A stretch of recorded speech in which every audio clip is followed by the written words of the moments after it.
Jami'ar tarayya da ke nan Dutse ta karyata jita-jitar sakko da maki zuwa 25 inda ta jaddada maki 40 zuwa 44.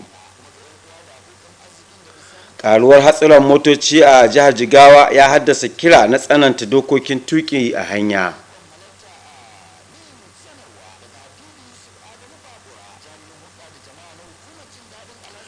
Masu kallonmu assalamu alaikum, barkanmu da sake kasancewa tare da ku za ku iya kallon labaran Nta Dutse kai tsaye a Facebook da Instagram, sannan kada ku manta ku yi subscribing ko ku rijista ga Nta Dutse a YouTube domin samun sabbin labarai da rahotanni na musamman. Ga kuma cikakkun labaran wanda ni Aladamu zan karanto.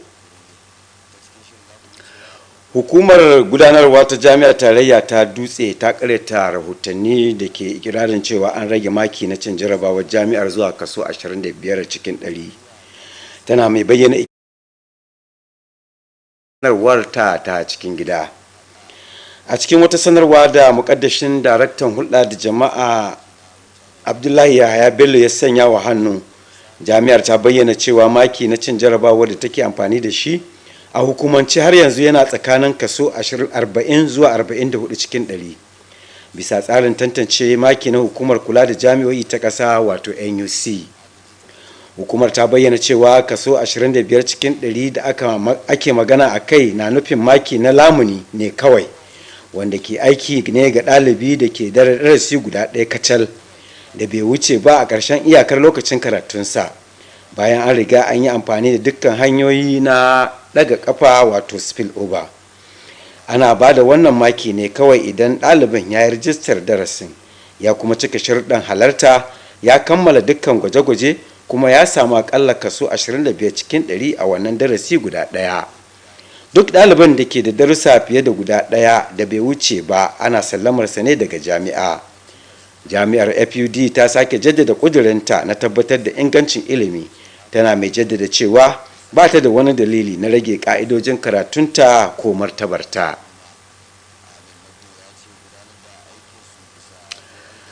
Hatsarin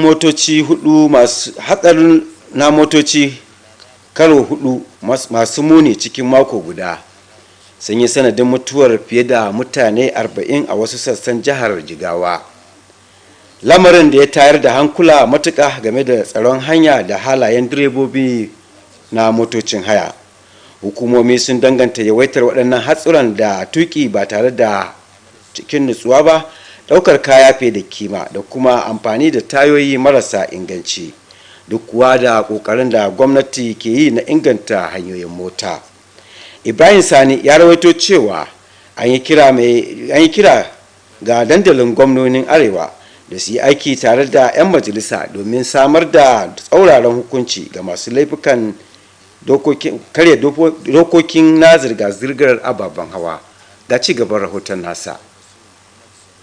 Yawaitar haɗarin mota a jihar Jigawa na jefa iyalai cikin damuwa tare da sanya al'umma cikin jimami, inda ba da daɗewa ba sama da mutane 40 suka rasa rayukansu a haɗura 4 daban-daban da aka samu cikin mako guda. Mummunan haɗarin da ya fi kusa ya faru ne a ɗan Masara kan hanyar kwanar Huguma a ƙaramar hukumar Dutse, inda mutane 18 suka rasu sakamakon mummunan haɗarin mota. Daga cikin waɗanda suka rasa rayukansu akwai 'yan uwa 12 na iyali guda, lamarin da mazauna yankin ke bayyanawa a matsayin abin tausayi da girgiza zuciya. Wato abu ne wanda yake akwai takaici matuƙa, abin ya taɓa ni sosai lokacin da na samu wannan labari. To amma kamar yadda dai ka sani, dole zan yi kira ga kafofi ko kuma abin nan guda uku, wato da hukumomi da mu fasinjoji da su kuma direbobi. Dole ne kowa kiyaye, mu san irin motar da za mu hau, mu lura da irin direban, su kuma direbobi su kiyaye wajen wuce motoci. Bai kamata a ce kowace mota za ka tunanin za ka wuce ta ba. Na lillahi wa inna ilaihi raji'un. Ba abin da za mu ce, duk abin da Allah ya tsara haka za a tsaya akai, amma wato akwai jimami da tausayi a ce gaba daya iyali gaba daya sun kare, sai dai mai addu'a Allah ya ji kansu, Allah ya gafarta musu. Girman hadarin da yawan mutanen da abin ya shafa ya ƙara tayar da hankalin jama'a, musamman ganin cewa kwana biyu kafin wannan an sake samun wani mummunan hadari a wannan hanya.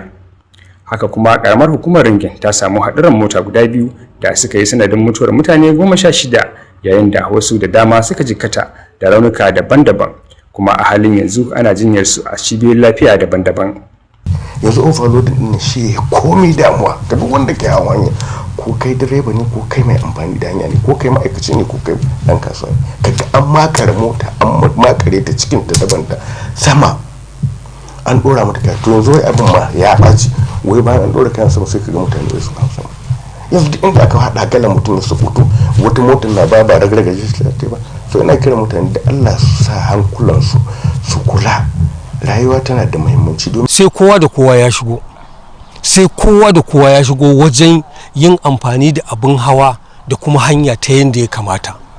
Ai duk abin da aka ce yau gashi na gwamnati ba, to wasu ai gwamnati ne dama fa jama'a ne, so haka kowa da kowa sai ya shigo ciki. Ni ka ganna ni na sadaukar da kaina, na sha jiya da mutane idan zan gyara mutane, mutum naga yayi tuki ba daidai ba ko kuma yayi amfani da hanya ba daidai ba, in mutum zai kai da Allah da kare zan ce a'a, to hadisin annabi da yace in kaga abin da zai cuci mutum akan hanya ka kauda shi ya daina aiki ne, ko kuma hadisin annabi da yake cewa in kaga abin da zaka hana ka hana shi da hannu ko da baki ko da zuci, buzon da zuci ne shi mafi raunin imani.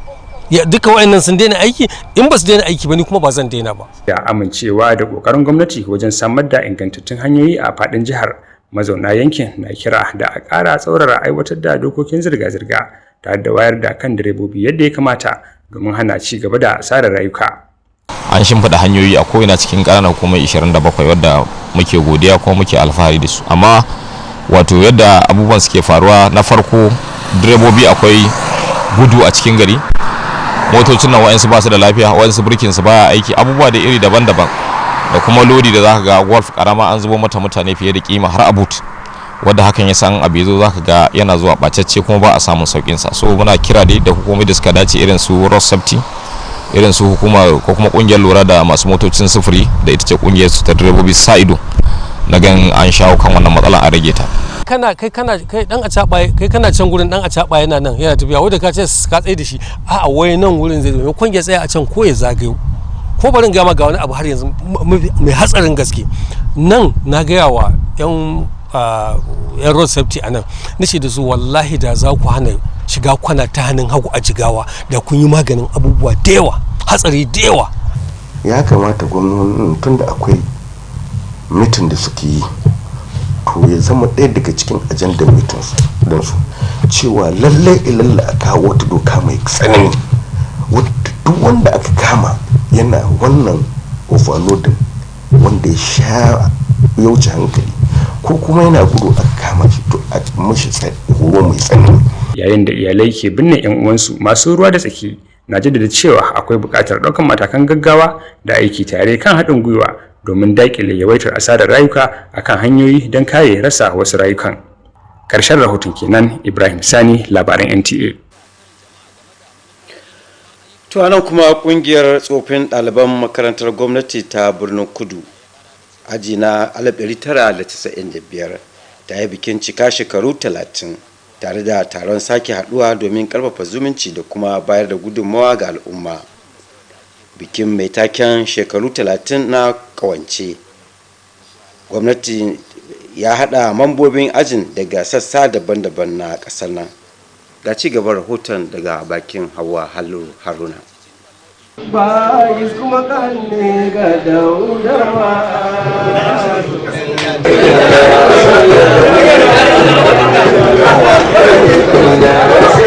Hausawa sun ce waiwaye adon tafiya, hakan ce ta kasance da kungiyar tsaffin ɗalibai na kwalejin gwamnati da ke Birnin Kudu aji na 1995 inda suka haɗu don tuna baya gami da bada gudunmawarsu ga al'umma. Taron na kwana biyu ya fayyace irin nasarorin da kungiyar ta samu a cikin shekarun, wanda hakan ke haskawa sauran kungiyoyin tsaffin ɗalibai na makarantu irin rawar da za su taka don ci gaban al'umma. A jawabinsa, shugaban kungiyar ta Bikoba Muhammad Alhassan ya ce taron na ba da damar zumunci tsakanin tsaffin ɗalibai gami da waiwayen rayuwar makaranta tare da jinjina ga juna don irin gudunmawar da suke bawa ga al'ummarsu. Ya ƙara da cewar taron ba wai don a yi waiwaye kawai ba, illa a yi duba da kuma taimakawa wasu 'yan ƙungiyar tsaffin ɗaliban da kuma tsaffin malamansu da har yanzu suke ta fafutuka da rayuwa. Cikin shekara 30 waɗansu sun samu nasarori. A cikin shekara 30 waɗansu ba su da lafiya. So dole ya zama wajibi mu zo mu gaisa da juna, mu yi zumunci, a tuna baya, sannan kuma san me za mu yi wa makarantar tamu, me za mu yi wa mamominmu, me za mu yi wa malamanmu. Muhammad Alhassan ya ce mafi yawancin makarantun gwamnati na fuskantar kalubalen kayayyakin aiki da na more rayuwa, kasancewar gwamnati ba za ta iya ba ita kadai, sai an taimaka mata, kuma hakan ce ta kawo tunanin gina asibitin shaka tafi a cikin makarantar kwalejin gwamnati da ke birnin Kudin. Makarantar na suna ɗalibai da yawa, suna da malamai da yawa, suna da masu aiki, amma ba su da asibiti. Kuma ita lafiya ita ce ginshiƙin rayuwa. Duk abin da za ka yi da karatun da neman da komai idan baka da lafiya ba za ka iya. Shi yasa mu ga me ya dace a wannan lokaci mu yi mu ba da gudunmawar zuwa wannan makaranta tamu, illa mu gina asibiti. Idan Allah ya yarda za mu iya ƙoƙarinmu mu ga mun gina wannan asibiti cikin shekara. Yayin bikin cika shekara 30 an gudanar da lashe-lashe da tanɗe-tanɗe, wasan ƙwallon ƙafa gami da tafiyar motsa jiki na tsawon kilomita 6. Bikin ya ƙara tabbatar da jajircewar 'yan ƙungiyar don ƙara danƙon zumunci da samar da ci gaba a cikin al'umma baki ɗaya. Ƙarshen rahoton kenan. Hauwa Hallar Haruna, Kumban Labarai. Tudawa wannan rahoto ne muka kammala labaran na cikin harshen Hausa, amma kada ku nisa, Hauwa Haruna nan tafe domin gabatar da labaran cikin harshen Turanci. Ci gaba da kasancewa da mu.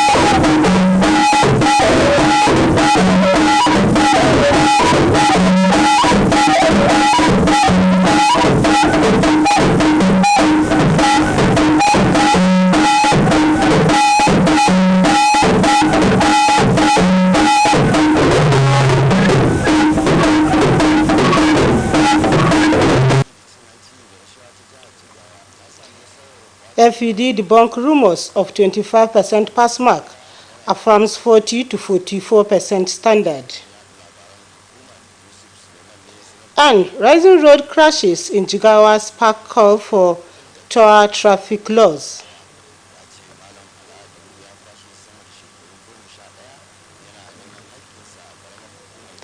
Good evening and welcome to Nta Dutse News at 7. I am Hauwa Hallar Haruna. Thank you for joining us. The management of the Federal University Dutse, FED, has debunked reports claiming that the institution's pass mark has been reduced to 25%, describing the claim as a misinterpretation of an internal memo. In a statement signed by the Acting Director of Public Affairs, Abdullahi Yahya Bello, the university clarified that its official pass mark remains between 40 and 44%, in line with the National Universities Commission grading system. Management explained that the 25% being discussed refers only to a concessional pass which applied strictly to a single outstanding course at the end of a student's maximum residency period. After all, spillover options have been exhausted. The concessional pass is granted only if the student registered the course, met attendance requirement, completed all assessments, and scored at least 25% in that one course. Any student with more than one outstanding course is withdrawn. FUD reaffirmed its commitment to academic excellence, stressing that the university has no reason to lower its academic standards or reputation.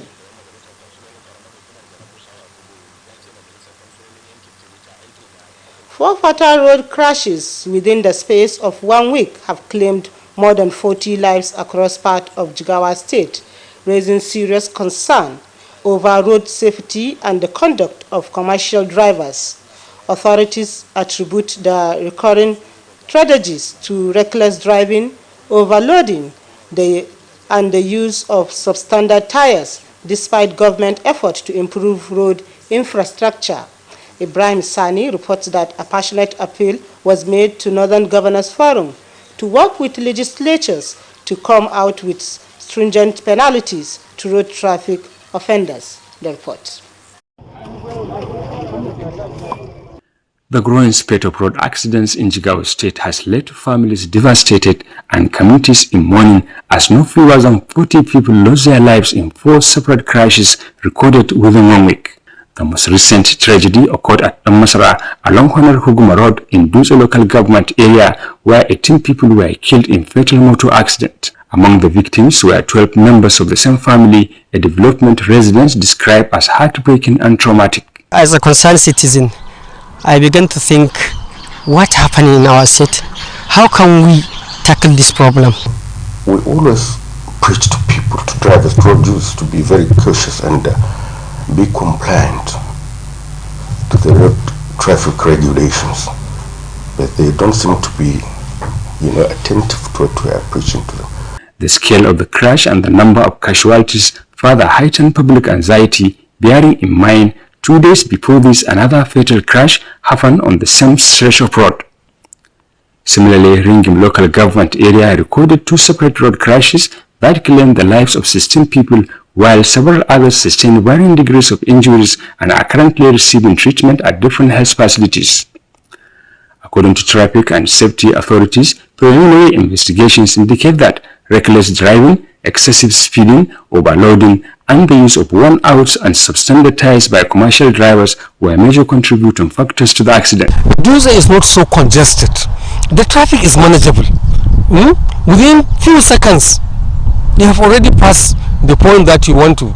While acknowledging government efforts in providing good access roads across the state, residents are calling for stricter enforcement of traffic regulations and improved driver sensitization to prevent further loss of lives. You see, most of the drivers on high speed, most of the cars are technically maybe pounded. You find a lot of challenges with regard to the drivers and even the motors, which contributed immensely. It is now good for people to listen to this kind of information, education, and the change of attitude we are requesting them.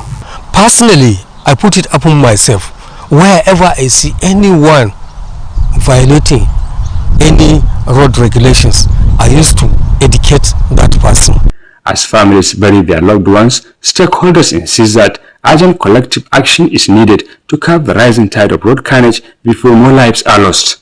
These incidences is a reminder that preventing road crashes is a collective responsibility that requires the support and cooperation of all to achieve safety. Dutse, Ibrahim Sani, NTA News.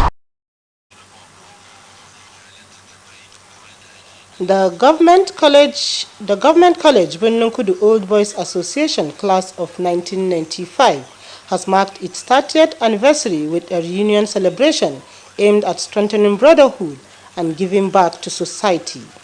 The anniversary theme, 3 decades of brotherhood, a legacy for Government Unity College Birnin Kudu, brought together members from across the country. The report.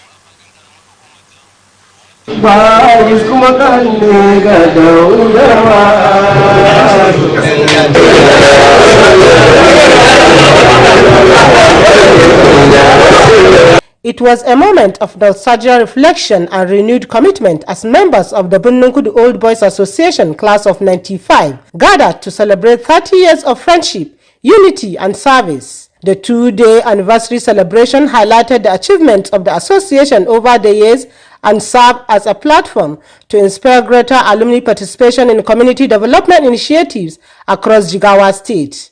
Speaking at the event, the chairperson of the association, Muhammad Alasan, described the anniversary as an opportunity to reunite, relive old memories, and appreciate one another's contributions to personal and collective growth. He noted that the essence of the Old Boys Association goes beyond reunion, emphasizing the importance of supporting members and former teachers who who may still be facing challenges, stressing that not all fingers are equal. But it is also very important and imperative to look at our members, because I so much believe, and I believe that is what my members believe, that all hands are not equal. We need to look back and take care of our members, especially those that are still struggling. It's not everyone that is doing pretty well. We are quite successful because we have members all across the country doing well, but we still have some that are still struggling. And when I assumed the chairman of this class chapter, that has been a priority to take care of them. The chairperson further explained that many government colleges are faced with infrastructural and welfare challenges which cannot be addressed by government alone. As part of effort to support their alma mater, he announced the foundation laying of a clinic within Government College Birnin Kudu to improve healthcare services for students and staff. Very important for students to have a place where if they're not feeling too well, they can be attended to. We hope to finish within 1 year. So when we're celebrating our 31st anniversary, that should be about the commissioning of that project. Activities marking the 30th anniversary included award presentations, a barbecue session, a picnic at the Royal Golf Course in Dutse, a 6-kilometer health and fitness walk, and a novelty match held at the Classical Gym Arena, Dutse. The celebration reaffirmed the association's commitment to sustaining brotherhood and contributing meaningfully to the development of the school and the wider society. Awa Hallar Haruna, NTA News. With Birnin Kudu Old Boys Association concludes today's bulletin. You can always watch Nta Dutse News live on Facebook and Instagram. And don't forget to subscribe to Nta Dutse on YouTube for the latest update and exclusive stories. Thank you for being with NTA. Good night.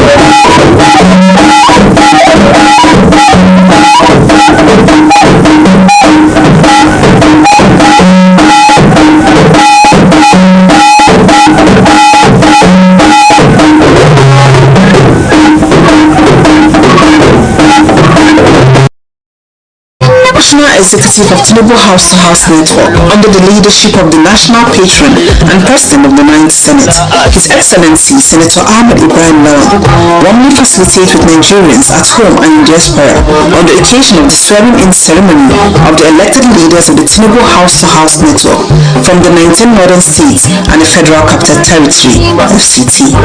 The ceremony will also witness the official launch of a book titled Renewed Hope in the North, unveiling President Tinubu's appointments, empowerment, and achievement across the 19 northern states and the FCT, which is scheduled to take place on Saturday, 10th January 2026 at Manpower Development Hall, Dutse, Jigawa State. Time 11 a.m. Special guest of honor, the First Lady of the Federal Republic of Nigeria, Senator Oluremi Tinubu.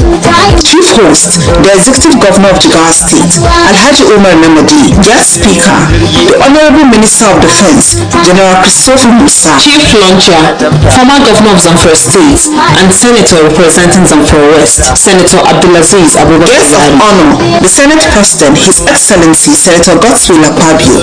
Other distinguished guests, the Speaker of the House of Representatives, Honorable Tajuddin Abbas, the Chief of Staff to the President, Honorable Femi Gbajabiamila, Deputy Chief of Staff, Senator Ibrahim Hassan Hadija, National Security Advisor, Malam Nuhuru Adu, National Chairman of APC, Professor Letani Bushu, Deputy President President of the Senate, Senator Barrow Jibril, Deputy Speaker of the House of Representatives, Honorable Benjamin Okezi, former National Chairman of All Progressive Congress APC, Abdullahi Umar Ganduji, and Fund Board Chairman, all Honorable Ministers, all APC governors, all APC senators, all APC members of the House of Representatives. In addition, award presentation will be conducted during the event in honor of distinguished guests.